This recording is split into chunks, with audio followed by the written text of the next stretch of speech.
Hello guys, welcome back to my channel. இன்றைக்கி நம்ம என்ன வீடியோ பார்க்க போகிறோம் அப்படின்னு பார்த்தீங்கன்னா, மை இன்வென்ஷன் அப்படின்னா என்ன அப்படின்னு சொல்லிட்டு அதை பற்றின டீட்டெயில்டான சம்மரி தான் பார்க்க போகிறோம்.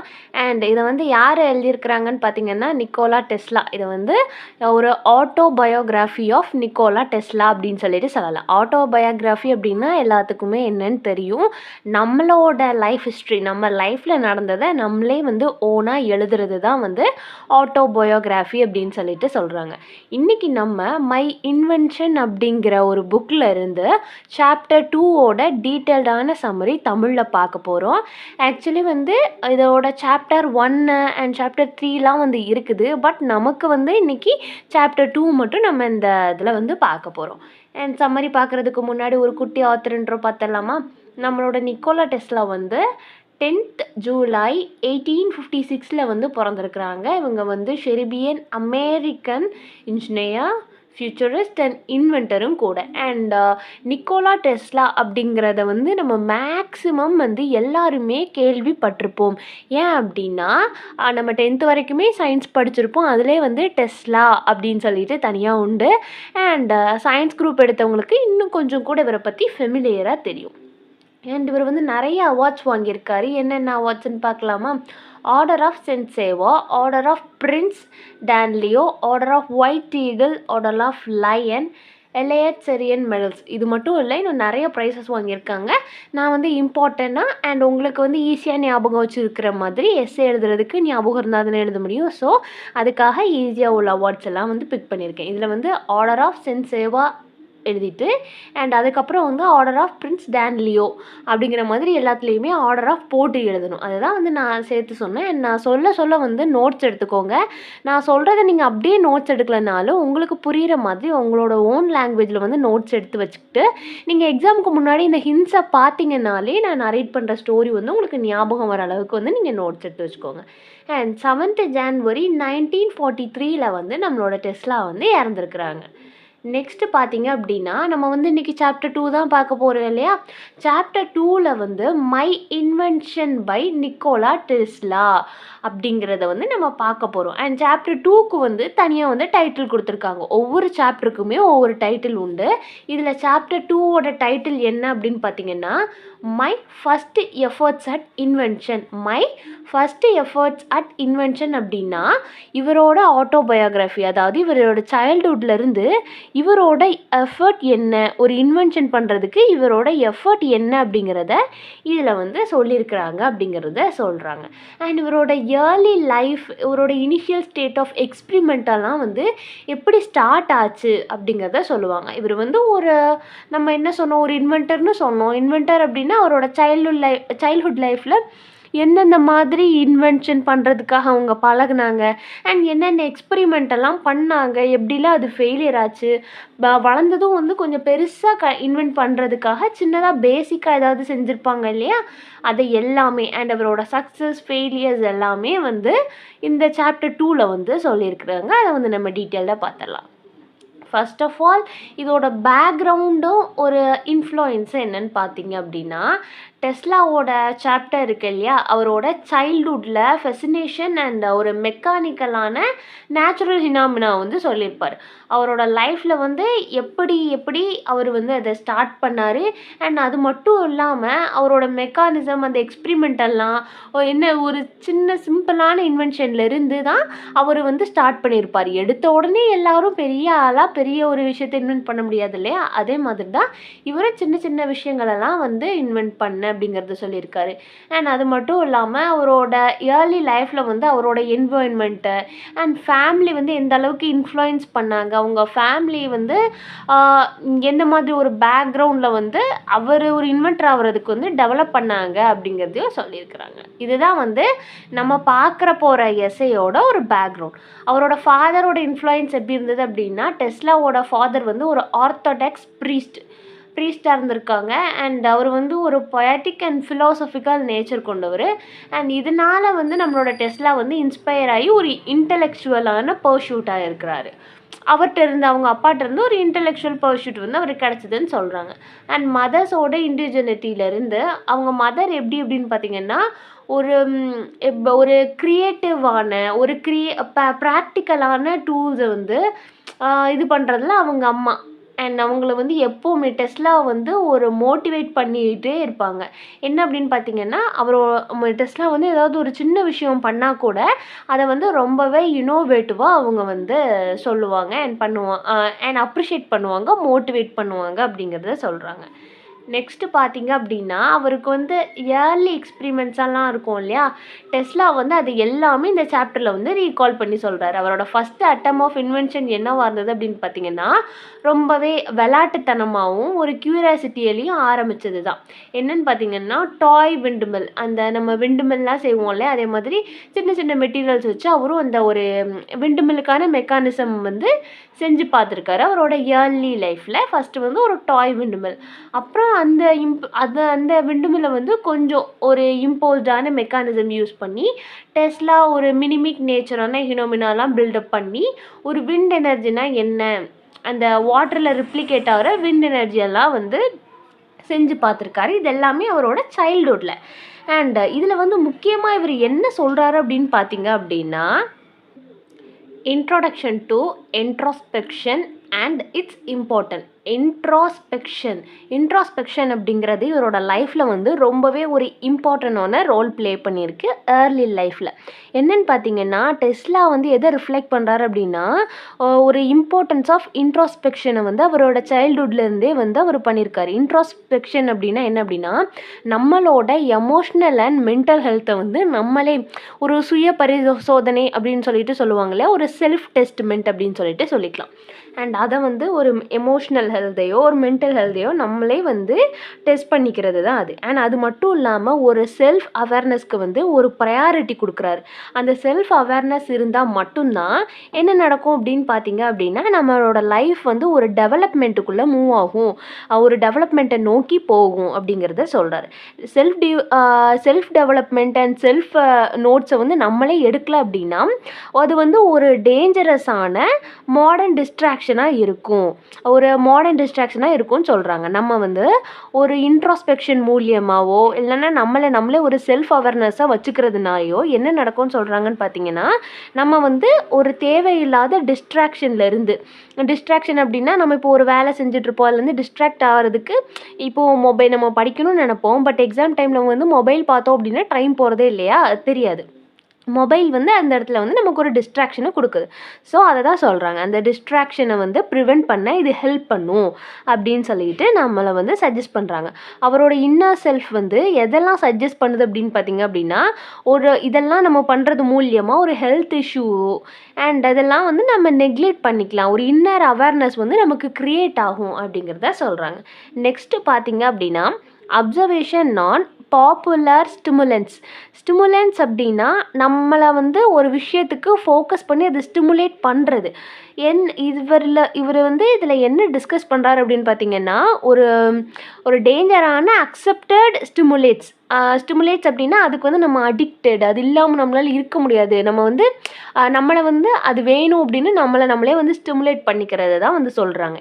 என்னெல்லாம் சொல்கிறாரு அப்படின்னு பார்த்தீங்கன்னா காஃபி, டீ, டொபாக்கோ, ஆல்கஹால் இது எல்லாமே வந்து ஒரு ஸ்டிமுலன்ட் தான் அப்படின்னு சொல்லிட்டு சொல்கிறாங்க. ஆனால் இது எல்லாமே நம்மளோட மைண்டுக்கும் அண்ட் பாடிக்கும் ஒரு ஹார்ம்ஃபுல்லான எஃபெக்டை கொடுக்கும். நம்ம எல்லாத்துக்குமே தெரியும், நம்ம வந்து இதெல்லாம் வந்து கெட்டது அப்படின்னு சொல்லிட்டு தெரியும், நம்ம உடம்புக்கும் மைண்டுக்கும் இது கெட்டது கொடுக்கும்னு தெரிஞ்சாலும் கூட இது வந்து ஒரு நெசசிட்டியாக மாறிடுது அப்படின்னு சொல்லிட்டு சொல்கிறார். இவர் என்ன அட்வைஸ் பண்ணுறாரு அப்படின்னு பார்த்தீங்க அப்படின்னா ஒரு மாடரேஷன் அண்ட் செல்ஃப் கண்ட்ரோல் தேவை. செல்ஃப் கண்ட்ரோல் இருந்தால் மட்டும்தான் நம்மளோட பர்சனல் அனாட்டோடேட்ஸை வந்து நம்ம வந்து மெயின்டைன் பண்ண முடியும். நம்மளோட பர்சனல் ஹெல்த்தாக இருக்கட்டும், நம்மளோட மைண்டாக இருக்கட்டும், இது எல்லாமே நம்ம வந்து ப்ராப்பராக மெயின்டெயின் பண்ண முடியும். இதெல்லாம் மெயின்டெயின் பண்ணால் ஒரு குட் ஹெல்த் இருக்கும் அப்படிங்கிறத சொல்கிறாங்க. அண்ட் இவரோட இயர்லியான எக்ஸ்பீரியன்ஸ் அண்ட் சர்வைவல் இன்டென்ட்ஸ்லாம் எப்படி இருந்ததுன்னா, டெஸ்லா வந்து ஒரு நியர் டெத்து, அதாவது அவரோட யூத்லேயே வந்து அந்த சாவை போய் பக்கத்தில் பார்த்துட்டு வந்தேன்னு சொல்லுவாங்க இல்லையா, அதே மாதிரி இவருக்கு வந்து ஒரு எக்ஸ்பீரியன்ஸ் இருக்குன்னு சொல்கிறாரு. என்ன இன்சிடெண்ட் அப்படின்னு பார்த்தீங்கன்னா, ஒரு ஆக்சிடெண்ட், ஒரு not accident but reflection of his inventor instinct நடந்திருக்கு. ஒரு ஆக்சிடெண்ட் மாதிரி, ஆனால் அது வந்து ஒரு இன்வென்ட் இன்சிடென்ட் மூலியமாக நடந்ததுனால இவருக்கு வந்து ரொம்பவே அது ஒரு டேஞ்சரான எஃபெக்டை வந்து கொடுத்துருக்கு அப்படின்னு சொல்லிட்டு சொல்கிறாரு. அவர் வந்து இந்த ஸ்டோரியெல்லாம் வந்து அவரோட சைல்ட்ஹுட் டேஸ்லேயே வந்து பார்த்துருக்காரு. அண்ட் இது வந்து ஒரு இலுஸ்ட்ரேட் பண்ணுறது மூலியமாக ஒரு க்ரியேட்டிவ் ப்ராப்ளம் சால்விங் எபிலிட்டி வந்து அவருக்கு வந்திருக்கு. ஏன்னா சின்னதுலே வந்து அவரோட மரணத்தை பக்கத்தில் போய் பார்த்துட்டு வந்தது, அவர் நிறைய இன்வென்ட் பண்ணுறதுனால அந்த ஃபெயிலியர்ஸ் எல்லாமே, அந்த இன்சிடெண்ட் எல்லாமே இவருக்கு ரிஃப்ளெக்ட் ஆனதுனால இவருக்கு சின்ன வயசுலேயே வந்து ஒரு ப்ராப்ளம் சால்விங் ஸ்கில் எபிலிட்டி வந்துருச்சு அப்படின்னு சொல்லிட்டு சொல்கிறாங்க. நெக்ஸ்ட்டு வந்து அவரோட பர்த் ஆஃப் இன்வென்ஷன், அந்த ஃபஸ்ட் அட்டெம்ப்ட் எல்லாம் எப்படி இருந்தது அப்படின்னு பார்த்தீங்கன்னா, நம்ம வந்து ஃபிஷ்ஷிங் பண்ணுவோம் இல்லையா, நான் சொல்ல தயவு செஞ்சு வந்து நோட்ஸ் எடுத்துக்கோ. இது எல்லாமே அந்த எஸ்ஏல அவர் வந்து சொன்னதை தான் நான் வந்து டீட்டெயில்டாக மென்ஷன் பண்ணிட்டு இருக்கேன். அண்ட் அப்பப்போ அதில் வந்து குட்டி குட்டியாக எக்ஸாம்பிள்ஸ் வந்து நான் சொல்கிறேன். இப்போ அந்த நம்மளை டிஸ்ட்ராக்ட் பண்ணுறதுக்காக ஃபோன் சொன்னேன் இல்லையா, அதெல்லாம் வந்து எஸ்ஏல கிடையாது. அண்ட் மற்றது எல்லாமே வந்து இவரோட எஸ்ஏல இவர் இன்க்ளூட் பண்ணியிருக்கிறதா சொல்லிட்டு இருக்கேன். ஸோ வந்து நோட்ஸ் எடுத்துக்கோங்க. மேபி இதுலேருந்து ஒன் வேர்ட்ஸ் கூட கேட்கலாம். அவரோட இன்வென்ஷன் எல்லாமே எப்படி இருந்ததுன்னு பார்த்தீங்கன்னா, நம்ம வந்து ஃபிஷ்ஷிங் பண்ணுவோம் இல்லையா, தூண்டில் போட்டு மீனெல்லாம் பிடிப்பாங்கல்ல, அந்த மாதிரி அந்த ஃபிஷ்ஷிங் ஹூக்கை வந்து ஒரு அயன் வயரால் ப்ரிப்பேர் பண்ணுறது, அண்ட் அது மூலயமா ஒரு ஃப்ராக் தவளையை வந்து நம்ம கேட்ச் பண்ணுறது, இந்த மெக்கானிசம் எல்லாமே வந்து அவரோட இன்வென்ஷனுக்கு வந்து இதெல்லாம் பர்த்தாக இருந்தது. ஸ்டார்டிங் டைமில் வந்து இதே மாதிரிலாம் பண்ணிகிட்டு இருந்தேன் அப்படின்னு சொல்லிட்டு சொல்கிறாரு. அண்ட் இது மூலியமாக ஒரு மோஷன் வந்து அவர் வந்து க்ரியேட் பண்ணுறாரு. என்ன அப்படின்னா, இன்வென்ஷன்னா இப்படி தான் இருக்கும், இது வந்து இப்படி மாறும். அண்ட் அவரோட ப்ராஜெக்ட்ஸ் எல்லாமே டிசம்பிளிங் கிளாக்கு, அப்புறம் பில்டிங் பாப்கன் அப்படின்னா நம்ம ஒரு இப்போது எக்ஸாம்பிளுக்கு என்ன சொல்லலாம் அப்படின்னா, குழந்தைங்கள்லாம் வச்சு இந்த பிளாஸ்டிக் கன்னில் வந்து இன்செர்ட் பண்ணி அடிப்பாங்க இல்லையா, அதே மாதிரி வந்து நம்ம எக்ஸாம்பிளுக்கு எடுத்துக்கலாம். கிளாக் எல்லாமே டிசம்பிள் பண்ணுறது, அதோட பார்ட்ஸ் எல்லாம் கழட்டி மாதிரி மாட்டுறது, அதே மாதிரி வேலை. அப்புறம் பாப்கன் வந்து க்ரியேட் பண்ணுறது, இதெல்லாமே வந்து அவரோட சைல்ட்ஹுட் டேஸ்லேயே வந்து அவர் இதெல்லாம் பண்ணுறதுனால ஒரு மெக்கானிசம், ஒரு இன்வென்டருக்கு தேவையான மெக்கானிசம் எல்லாமே நான் பேசிக்காக கொஞ்சம் கொஞ்சமாக நானாகவே கற்றுக்கிட்டேன் அப்படிங்கிறத சொல்கிறார். நெக்ஸ்ட்டு பார்த்தீங்க அப்படின்னா, அவர் வந்து காசிப் அப்படிங்கிற பிளேஸ்க்கு வந்து வந்து மூவ் ஆகிறார். ஒரு பிளேஸ்லேருந்து நம்ம இன்னொரு பிளேஸ்க்கு ஷிஃப்ட் ஆகிறோம். இப்போ வந்து ஒரு வீட்டிலேருந்து நம்ம இன்னொரு வீட்டுக்கு காலி பண்ணி போகிறோம் அப்படின்னாலே நம்மளோட என்விரான்மெண்ட் எல்லாம் பயங்கரமாக மாறும் இல்லையா, அதே மாதிரி அந்த சிட்டி வந்து இவருக்கு ஒரு பயங்கரமான டிரான்ஸ்ஃபர்மேஷனை கொடுக்குது. அண்ட் அந்த என்வாயன்மெண்ட் வந்து டோட்டலி சேஞ்ச் ஆகுது. அந்த டிரான்ஸ்ஃபர்மேஷன் ஆஃப் சிட்டி வந்து என்ன ஆகுது அப்படின்னு பார்த்தீங்கன்னா, டெஸ்லாவுக்கு வந்து ஒரு சேலஞ்சிங்காக இருக்குது. அவர் வந்து எப்படி ஒரு ட்ராப்டு மாதிரி ஃபீல் பண்ணுறாரு, அந்த நியூ பிளேஸ் அண்ட் என்விரான்மெண்ட்டில் வந்து ஒரு ட்ராப் ஆன மாதிரி அவர் வந்து ஃபீல் பண்ணுறாரு. அண்ட் அங்கே உள்ள ஒரு இன்சிடெண்ட்டை வந்து அவர் மென்ஷன் பண்ணியிருக்காரு. ஒரு வெல்தி விமன் வந்து சர்ச்சில் வந்து கம்பவுண்டடாக இருக்கிறப்போ வந்து ஒரு டிஸ்கம்ஃபர்ட்டாக இவருக்கு வந்து இருக்குது. அண்ட் லேட்டராக வந்து ஒரு ஹீரோயிக் ஆக்ட் நடக்குது. என்ன அப்படின்னு பார்த்தீங்கன்னா, mall functioning fire engine restore standing in a community. இவர் வந்து என்ன பண்ணுறாரு அப்படின்னு பார்த்தீங்கன்னா, ஒரு மால் ஃபங்க்ஷன் அப்படின்னா ஒரு ஃபயர் இன்ஜின் வந்து மால் ஃபங்க்ஷன் ஆயிடுச்சு. அதாவது அது ஃபங்க்ஷன் பண்ண வேண்டிய ப்ராப்பரான ஃபங்க்ஷனை வந்து அது பண்ணலை. ஸோ அந்த இடத்துல வந்து அது ப்ராப்பராக ஃபங்க்ஷன் பண்ணாததுனால என்ன ஆகுது, அது வந்து ரிப்பேர் அப்படின்னு சொல்லி நம்ம எடுத்துக்கலாம். அதை வந்து இவர் வந்து ரீஸ்டோர் பண்ணுறாரு.